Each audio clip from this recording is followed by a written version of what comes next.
Welcome to the Comfortable in Chaos Podcast. Strangle your demons and let's go. Y'all need Jesus!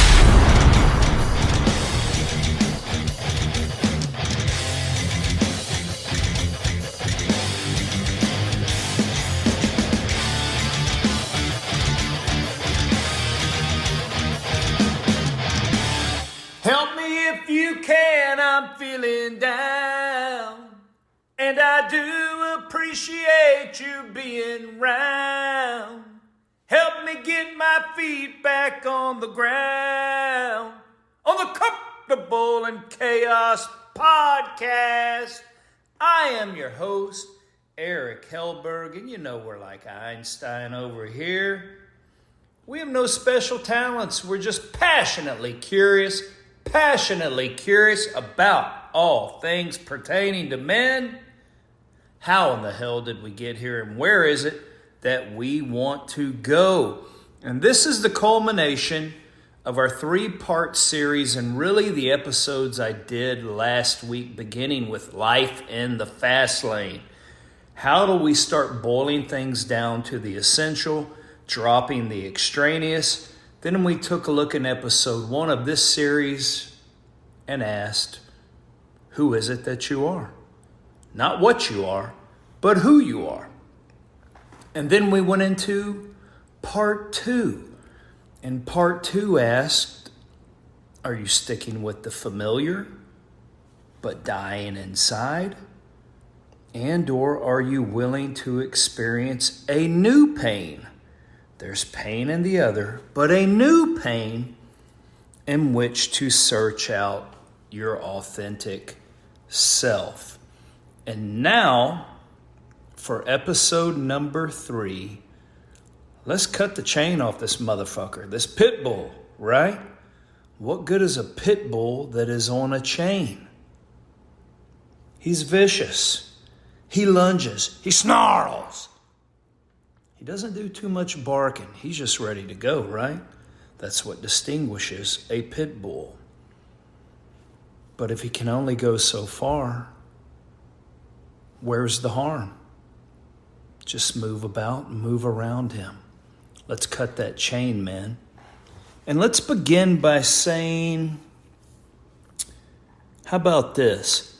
We'll paraphrase, but F. Scott Fitzgerald, who wrote The Great Gatsby, said that someone who can hold 2 opposing ideas and find understanding between them actually is demonstrating the height of intelligence. Now, what does that mean? What are 2 opposing ideas? Well, very much akin to what we just talked about when we were talking about familiar pain versus unfamiliar pain. Really, it is, do I stay or do I go? Where is the middle of that? And what action are you going to take? It's kind of like a child. Think back to your kids, and they could say, I don't like you, Daddy. Or, I love you, Daddy. In some cases, our kids blow our minds. It's the only thing they know. They say, I hate you, Daddy. I love you, Daddy.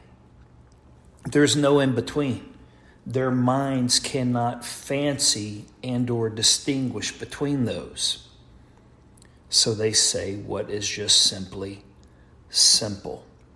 And did you know there are very few adults who can actually do that? Think about this. You hear people all the time. Okay, boy, I'm blessed to be alive. Oh man, I need to work on my health. So what is it? Can there be both? Can you have a broken heart and not be broken in yourself? Can you not be broken in yourself and have a broken heart? Let's ponder these things and move on, shall we? What brings us here, and to put Fitzgerald's thoughts more succinctly, it's when you realize things are hopeless, yet you are now determined to change them. Just like what we just described. We can call it dualistic thinking. While hopeless, you did not know who you were, or perhaps this could have been avoided had you known.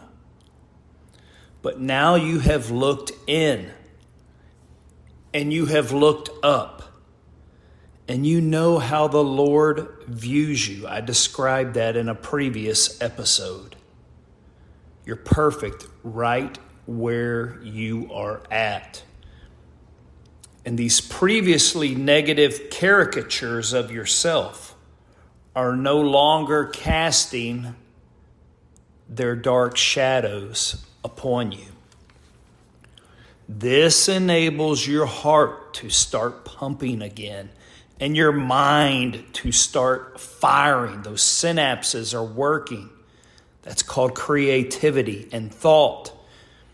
You have identified that you want more and or better for yourself, and you are not going to remain stuck. And you can pat yourself on the back because you have made it this far. You have endured. And to be stuck creates torrid pain. It's death to a man. And you are now willing to move this fear and accept the new struggles across your Rubicon so that you can find life anew. We are talking about our growth through life, or life growth per se. And it is okay, men. It's for us, men. It is okay to simply acknowledge, I am not as grown as I might be, but there is nothing wrong. Let's get rid of that old, worn out friend of guilt that I just mentioned in the 2 previous episodes. The condemnation and shame. Dust them off of you. There is nothing wrong. Think about it. Typically, what spawns this catharsis in us is we see that life is fleeting. It's vanishing before our eyes.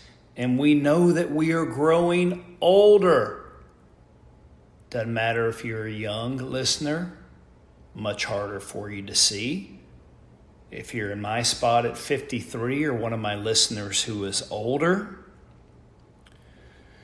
we know that in the physical realm, we know we are or will end up shrinking, meaning physical capacity, muscle density, diminish, right? Depending where you are on that life spectrum.